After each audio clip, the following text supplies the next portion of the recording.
रात के ठीक 1 बज रहे थे। पूरा शहर गहरी नींद में डूबा हुआ था, लेकिन शहर के बाहरी इलाके में बने एक पुराने गोदाम के अंदर हलचल थी। 4 काली गाड़ियां चुपचाप आकर रुकी। कुछ लोग जल्दी जल्दी भारी लकड़ी के बक्से उतार रहे थे। उनके चेहरों पर डर भी था और जल्दबाजी भी। अचानक दूर से सायरन की आवाज सुनाई दी। सब घबरा गए।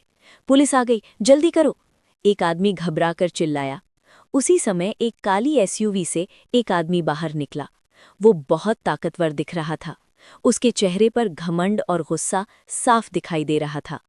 वो था प्रदेश का बड़ा नेता राघव चौधरी। उसने गुस्से में कहा, डरने की जरूरत नहीं, इस शहर में पुलिस भी मेरी इजाजत से चलती है। सब फिर काम में लग गए। लेकिन उसी समय अंधेरे में खड़ी एक जीप से एक महिला बाहर उतरी। उसने पुलिस की कैप पहनी हुई थी। उसकी आंखों में डर नहीं, सिर्फ आत्मविश्वास था। वो थी आईपीएस अधिकारी अनन्या सिंह। रहस्यमयी शुरुआत। अनन्या सिंह की पोस्टिंग इस जिले में अभी 3 दिन पहले ही हुई थी, लेकिन इन 3 दिनों में ही उन्हें एक बात समझ आ गई थी। इस शहर में कुछ बहुत बड़ा गलत चल रहा है और उसके पीछे किसी बहुत ताकतवर आदमी का हाथ है। जब उन्होंने फाइलें देखीं तो एक नाम बार बार सामने आया, राघव चौधरी। वो सिर्फ नेता नहीं था, वो इस पूरे इलाके का सबसे ताकतवर आदमी था। मंत्री, अफसर, व्यापारी सब उससे डरते थे, लेकिन अनन्या सिंह को डरना नहीं आता था। पहली मुलाकात। अगले दिन दोपहर में राघव चौधरी खुद पुलिस ऑफिस पहुंच गया। कमरे में घुसते ही उसने कुर्सी खींचकर बैठते हुए कहा, मैडम, नई नई आई हैं, इसलिए एक सलाह देने आया हूं। अनन्या ने शांत आवाज में पूछा, कैसी सलाह?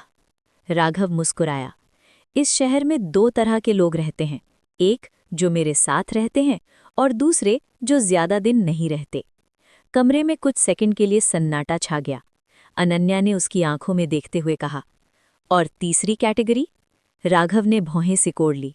अनन्या बोली, जो कानून के साथ रहते हैं। राघव पहली बार किसी अफसर से ऐसा जवाब सुन रहा था। वो खड़ा हुआ और जाते जाते बोला, देखते हैं मैडम, आपकी हिम्मत कितने दिन चलती है। रहस्य गहराता गया। उस रात अनन्या को एक गुप्त फोन कॉल आया। फोन पर एक आदमी धीमी आवाज में बोला, मैडम, अगर सच जानना है तो आज रात 2 बजे नदी के पास वाले गोदाम पर आ जाइए। फोन तुरंत कट गया। अनन्या कुछ देर सोचती रही, क्या ये जाल हो सकता है? लेकिन उनका अनुभव कह रहा था, इस शहर का सच उसी गोदाम में छुपा है। खतरनाक छापा। रात के 1:45। 4 पुलिस गाड़ियां चुपचाप नदी के पास पहुंची। सब लाइट बंद करके आगे बढ़ रहे थे। गोदाम के अंदर से आवाजें आ रही थी। अनन्या ने हाथ से इशारा किया, सब तैयार रहें, कोई भागने नहीं पाए। जैसे ही पुलिस अंदर घुसी, सभी लोग भागने लगे।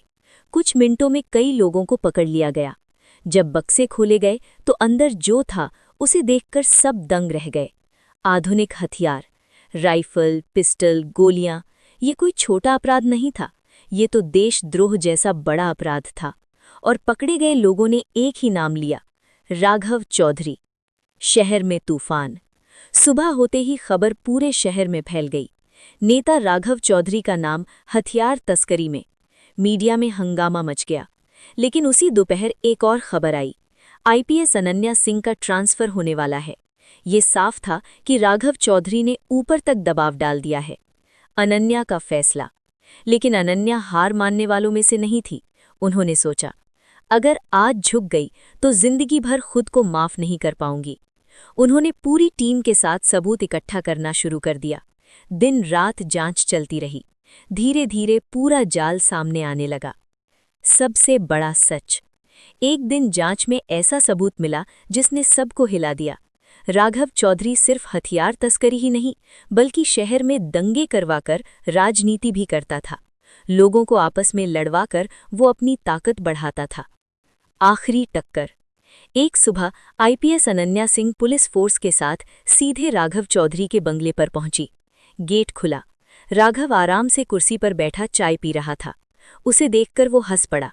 मैडम, इतनी सुबह? अनन्या ने वारंट दिखाया। राघव चौधरी, आपको देशद्रोह और अवैध हथियार तस्करी के आरोप में गिरफ्तार किया जाता है। कुछ सेकंड के लिए पूरा माहौल शांत हो गया। राघव ने पहली बार डर से अनन्या की तरफ देखा। उसका घमंड टूट चुका था। अंत।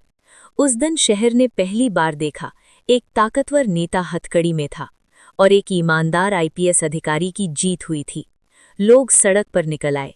सबके मुंह पर एक ही बात थी, सच्चाई देर से सही लेकिन